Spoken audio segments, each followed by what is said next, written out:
اسلام آباد ایئرپورٹ جسے out source کرنا چاہتی ہے گورنمنٹ اور اس راستے پہ ہم چل رہے ہیں، اس کے نتیجے میں کوئی ملازم بے روزگار نہیں ہوگا، سب کو جاب سیکورٹی اسی طرح حاصل رہے گی اور ان کو سیلریز اور جو بھی مراحت حاصل ہے قانون کے مطابق وہ ملتی رہیں گی۔ لیکن پاکستان کے ایئرپورٹس کو اب جی ٹی ایس کا اڈا بنانے سے ہمیں گریز کرنا پڑے گا، اور جو کچھ دنیا کر رہی ہے، جو بیسٹ پریکٹسز ہیں، ان کو فالو کرنا پڑے گا۔ اس لیے اگر کوئی دباؤ ڈالے گا، کوئی پریشرائز کرے گا، تو ریاست کو وہ پریشر بالکل نہیں لینا، کیونکہ ہم سنک کر رہے ہیں، ہمارے ادارے سنک کر رہے ہیں۔ اس کی وجہ کیا ہے؟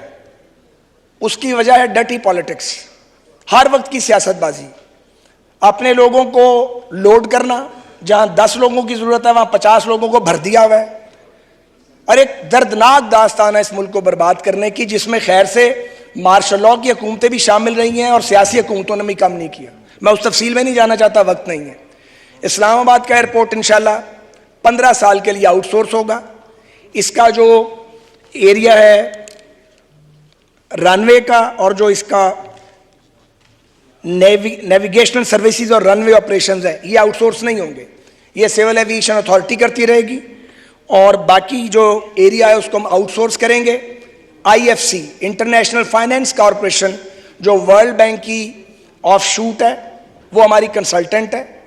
12-13 کمپنیز جو ہیں انہوں نے اپنا انٹرسٹ شو کیا ہے، کمپیٹیٹو بیڈنگ ہوگی، پیپرا لاء کو پوری طرح فالو کیا جا رہا ہے، اور ٹرپل پی اتھارٹی یعنی پرائیویٹ پبلک پارٹنرشپ اتھارٹی جو ہے اس کے رول اور ریگولیشن کے تحت ہم آگے بڑھ رہے ہیں۔ تو یہ پہلا پاکستان کا ایئرپورٹ ہوگا جو آؤٹ سورس ہوگا، اور وہاں پہ جو بیسٹ انٹرنیشنل پریکٹسز ہیں ان کو امپلیمنٹ کیا جائے گا، اور اس کے بعد پھر لاہور اور کراچی کی باری آئے گی۔ تو یہ وہ کام ہے جو پوری دنیا کر چکی ہے، ہم نے فیصلہ کرنا ہے کہ ہم نے سٹون ایج میں رہنا ہے یا آگے جانا ہے۔ جو لوگ، میں یہاں کے ممبران کی بات نہیں کر رہا، بعض لوگ یہ چاہتے ہیں کہ ان کے کھانچے چلتے رہیں، وہ نہیں چلنے۔ اگر بعض لوگوں کے کھانچے چلتے رہے پھر ملک نہیں چلنا۔ جناب اسپیکر، یہ وقت آ چکا ہے کہ تلخ اور سچے اور درست فیصلے کیے جائیں۔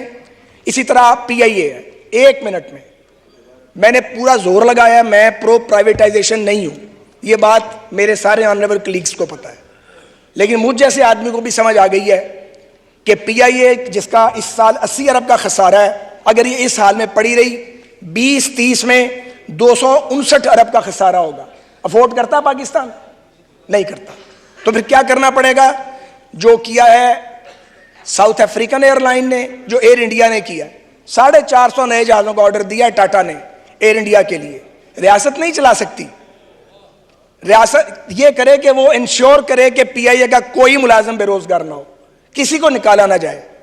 ایک پی آئی اے کی ہولڈنگ کمپنی بنے گی، اس میں لائبلٹیز 742 ارب روپے کا قرضہ ہے، وہ جائے گا، پراپرٹیز جائیں گی، ساری جو اسٹرینگتھ ہے اس میں جائے گی۔ یہ پی آئی اے کلیئر ہوگی، بالکل کلین ہوگی۔ پھر آپ کو اس کے کچھ شیئرز کو آف لوڈ کرنا ہے، اس میں کئی ارب ڈالر کی انویسٹمنٹ چاہیے۔ آپ کے 27-28 جہاز آپریشنل ہیں، اور آپ مقابلہ نہیں کر سکتے گلف کی طاقتور ایئر لائنز کا، بالکل نہیں کر سکتے۔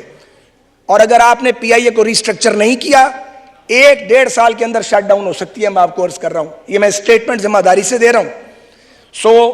ہم اس راستے پہ ڈال کے جائیں گے، آنے والی حکومت جو ہے وہ اس کو مکمل کرے گی۔ تمام ملازمین کے حقوق جو ہیں ان کو پروٹیکٹ کیا جائے، کوئی بے روزگار نہ ہو، کوئی سیاست بازی اس کی اجازت نہ دی جائے، اور اگر کوئی ناراض ہوتا ہے تو اس کو ہونے دیں، مگر پاکستان کے ریاستی اداروں کو بچائیں۔ ان کو آپ منافع بخش بنا سکتے ہیں بشرطے کہ پرائیویٹ سیکٹر آئے، میرٹ پہ آئے، شفافیت کے ساتھ آئے، فورن ڈائریکٹ انویسٹمنٹ آئے۔ پی آئی اے کے روٹس قیمتی ہیں، ان روٹس کا استعمال ہی نہیں، ہم جا ہی نہیں رہے۔ اور جو کل تاریخی کام ہوا ہے، جو لیجسلیشن جناب اسپیکر آپ کی قیادت میں ہوئی ہے، میں آپ کا اور ان 10:30 بجے تک یہاں بیٹھے رہے شکر گزار ہوں۔ یہ ایک آخری رکاوٹ تھی پی آئی اے کی فلائٹس کے ریزیوم کرنے میں۔ 70 ارب کا چونا لگا ہر سال غلام سرور خان صاحب کے احمقانہ اور جاہلانہ بیان کی وجہ سے۔ تو میری گزارش یہ ہے کہ ہمیں توقع ہے کہ اگلے 3 مہینے میں یو کے کی فلائٹس ریزیوم ہوں گی۔ 5 آپ کی ایئر لائنز ہیں، 1 پی آئی اے، 4 پرائیویٹ، اور اس کا کریڈٹ اس ایوان کو جاتا ہے، ہم سب کو جاتا ہے جو اس ایوان کا حصہ ہیں، جناب کو جاتا ہے، شہباز شریف صاحب کی ڈیزائر اور ایفرٹ کے مطابق, اور ڈار صاحب کی قیادت میں یقیناً اس کو کہنا چاہتا ہوں, میرے بڑے بھائی ہیں وہ اپنی جگہ پروفیشنل بات کر رہا ہوں, بے پناہ مدد کیا ڈار صاحب نے اور اعظم نذیر تارڑ صاحب نے ہماری. ہم یہ پل صراط قبول کر گئے ہیں, اور جو بیرون ملک پاکستانی ہیں ان کے لیے یہ ایک بہت اچھی خبر ہے کہ 3 ماہ میں ایٹ لیسٹ UK کی اللہ نے چاہا تو فلائٹس ریزیوم ہوں گی, اور اس کے بعد پھر یورپین یونین اور امریکہ کی فلائٹس ریزیوم ہوں گی. تو سر میں آپ کو یقین دلاتا ہوں, فاضل ممبر کو اور اس ایوان کو, کوئی شخص انشاءاللہ بے روزگار نہیں ہوگا, لیکن ہم اپنے ایئرپورٹس کو بہترین ایئرپورٹ بنائیں گے. دیکھیں میں لاہور کے ایئرپورٹ پہ میرا کام نہیں ہے گملے لگوانا, سیٹیں لگوانا, اس کی کیپیسٹی بڑا کرنے کے لیے جگہ ڈیولپ کرنا جو وہاں پہ موجود اور نظر نہیں آ رہی, یہ سارے کام میں نے کیے ہیں. اس طرح نہیں چلنا, آپ کو جس کا کام اسی کو ساجے. آپ کو وہ آپریٹر لانے پڑیں گے, بیسٹ آپریٹر جو پوری دنیا میں ایئرپورٹس کو آپریٹ کر رہے ہیں. آپ کو اپنی ایئر لائن کے اندر پرائیویٹ سیکٹر کو 40%, 35%, 55% یا 50% یا 25% جو بھی آنے والی حکومت فیصلہ کرے گی لانا پڑے گا.